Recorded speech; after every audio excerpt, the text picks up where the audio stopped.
A B C D, A C B D बोल दो, A B C D बोल दो, A C is equal to क्या है, बी डी है। तो देखो A C is equal to B D, एक एक लाइन भी लगाई हुई है। एंड ए बी जो है एंगल ए को बाइसेक्ट करती है, एंगल ए को ए बी क्या कर रही है, बाइसेक्ट कर रही है। देखो ऐसे थी ए बी, जब ये लाइन गई तो ए बी टूट गई, कट गई, बीच में से फट गई दो टुकड़ों में बट गई है, बढ़िया सी राइमिंग भी बना दी। देखो ऐसे थी, जैसे ये पेंसिल आई वो ऐसे हो गई, है ना, प्रैक्टिकली समझ लो। अब ऐसे हो गई तो बीच में से फटी है, यानी दोनों बाजू आधी आधी बट चुकी है।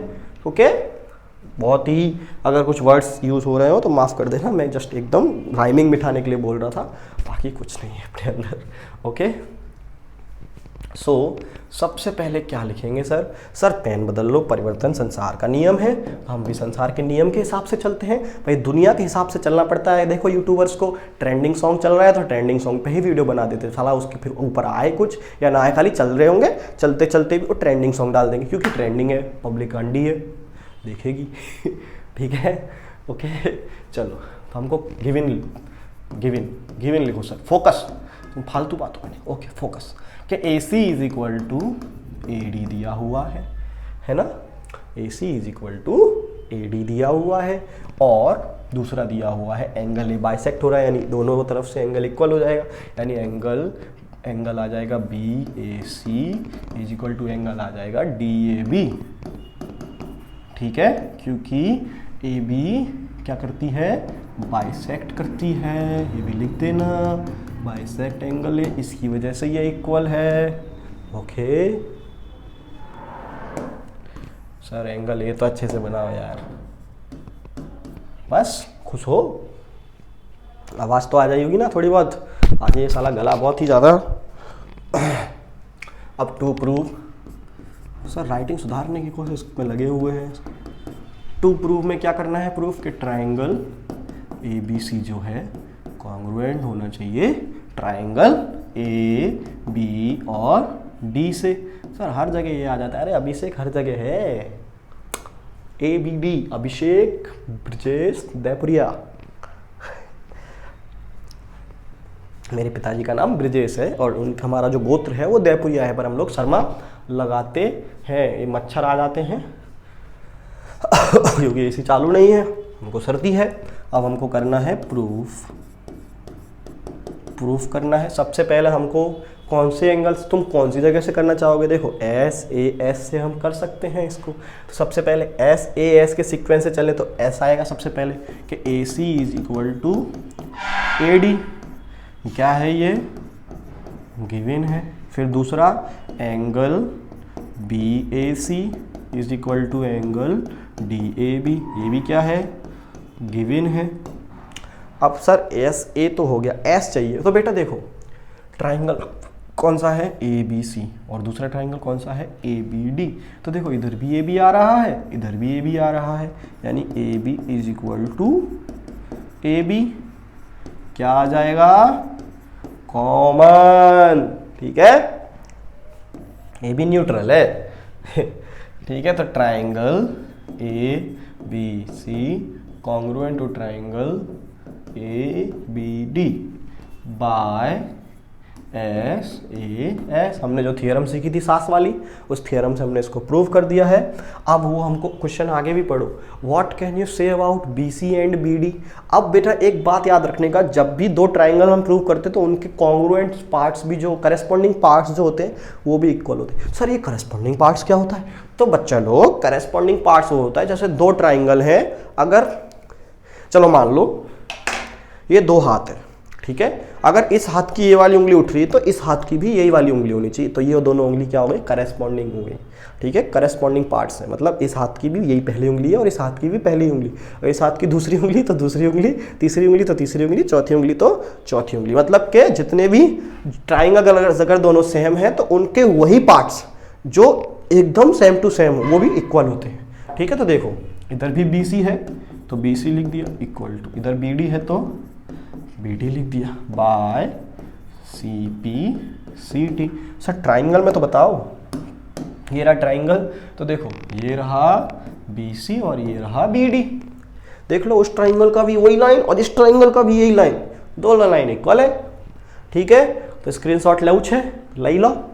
આપણે આગળ વધીએ હવે। हमारे को सेकंड क्वेश्चन दिया हुआ है, ABCD क्वाड्रिलेटरल है, जिसमें हमको AD दिया हुआ है, AD is equal to BC है, और एक एंगल दिया हुआ है। तो सर हमने पहले क्वेश्चन भी हमको ऐसा ही दिया हुआ था, सेम टू सेम क्वेश्चन है, कर लोगे? फटाफट करके दिखाओ, मैं जब तक गिवन लिखता हूँ।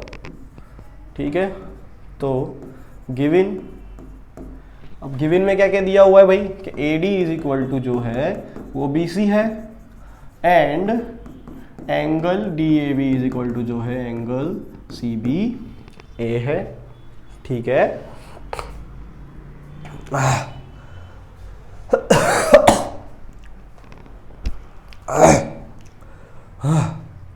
टू प्रूव में हमको दिया हुआ है कि जो BD इज इक्वल टू है वो, अरे सॉरी हमने सेकंड वाला लिख दिया। टू प्रूव में हमको दिया हुआ है कि ट्राइंगल ABD को कॉन्ग्रुएंट बताना है ट्राइंगल BA। शक्ल खराब लग रही हो तो बता देना भैया, तबीयत खराब है तो शक्ल बिल्कुल खराब है। हैंडसम मुझे भी बनना है, तो मैं भी बनना है, हर किसी को हैंडसम बनना है। आज की दुनिया में कोई ये चाहता ही नहीं कि वो खराब लगे, हर कोई यही चाहता है वो अच्छा लगे, और हर माँ की नज़र में उसका बेटा या बेटी उससे सुंदर होते हैं। तो हमेशा अपनी माँ से प्रेरित हो जाया करो, अरे मेरी माँ तो सुंदर कह रही है, बस तो सुंदर हो तुम।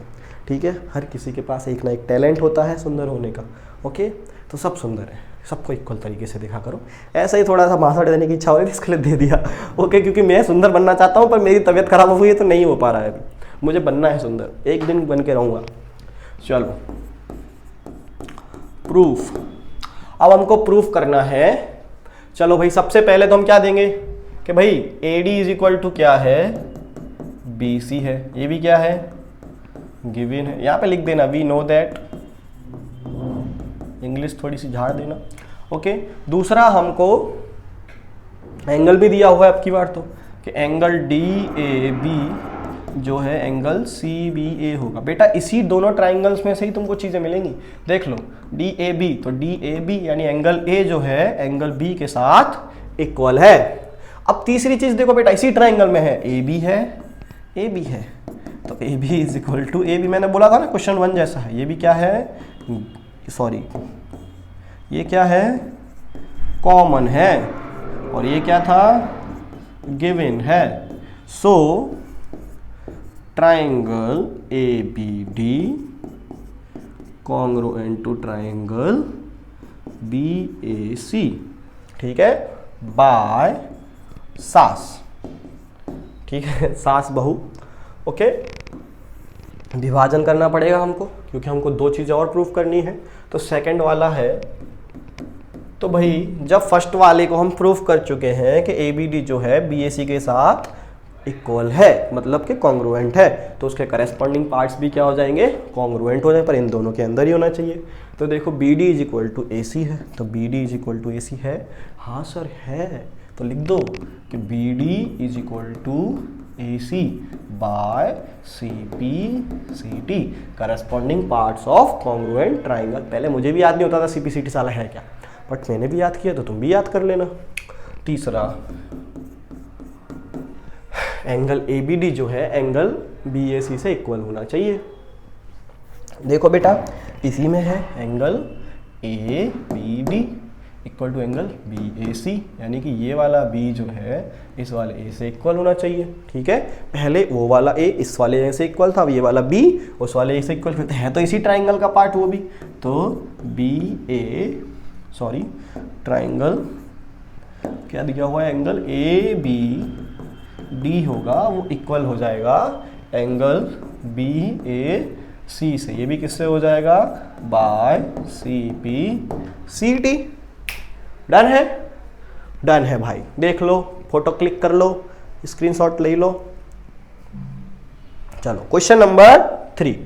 अब हमने आप पूछे है कि AD and BC are equal perpendiculars to a line segment AB, यानी कि जो AD है और BC है उन दोनों के ऊपर परपेंडिकुलर डाला गया है, यानी कि 90 डिग्री गिरता है परपेंडिकुलर। देख लो इधर 90 डिग्री दिया भी है। ओके सर, परिवर्तन संसार का नियम है।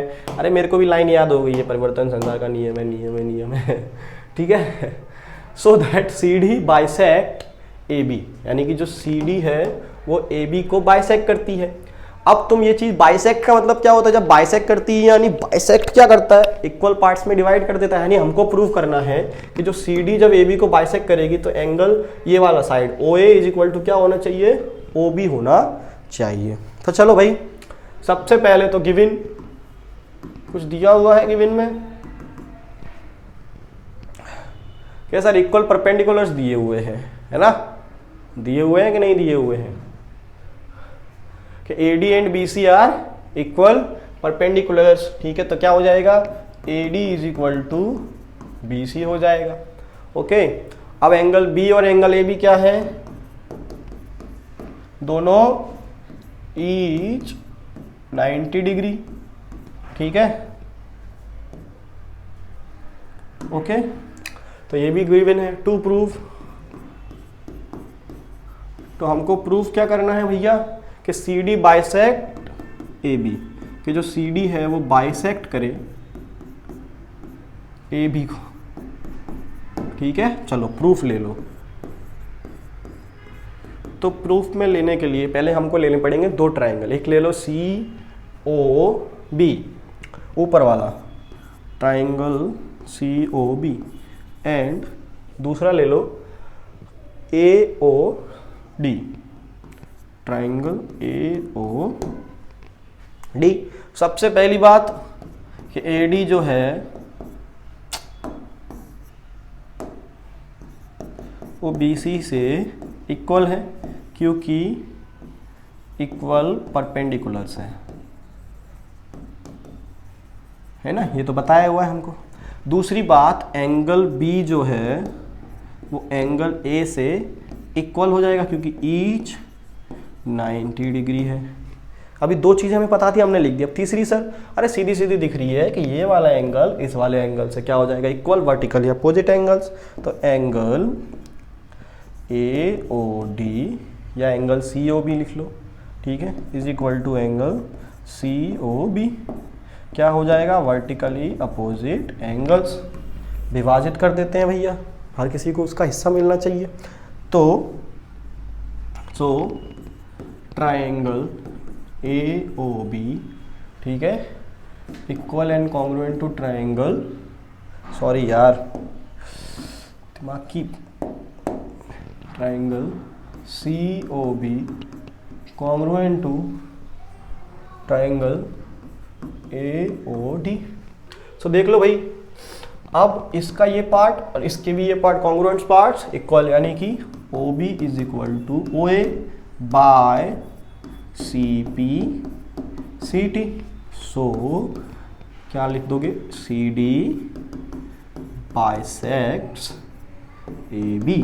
अब बाइसेक्ट करती है तो दो इक्वल पार्ट्स में बताती है, यानी दो इक्वल पार्ट्स तो हम पहले ही बता चुके हैं ए बी के। तो सी डी क्या करेगी, ए बी को बाइसेक्ट करेगी। लिख दो, हैंस प्रूव्ड।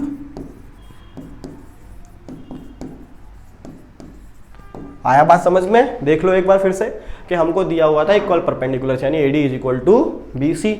उसके बाद में एंगल बी और एंगल ए दोनों 90 डिग्री हो जाएंगे। उसके बाद हमको प्रूफ करना है, हम प्रूफ करेंगे, हम दो ट्राइंगल्स ले लेंगे, एक ले लेंगे सी ओ बी और दूसरा ले लेंगे ए ओ डी। फिर A D is equal to क्या हो जाएगा, बी सी, वही इक्वल परपेंडिकुलर है, angle B is equal to angle A. Okay, और एंगल ये वाले वर्टिकल अपोजिट, यानी कौन से वाले से हो गया सर, ये कि एंगल ए एस से हो गया सर, या एस ए एस, या फिर ए एस ए से भी लिख सकते हो। ठीक है, कोई भी क्राइटेरिया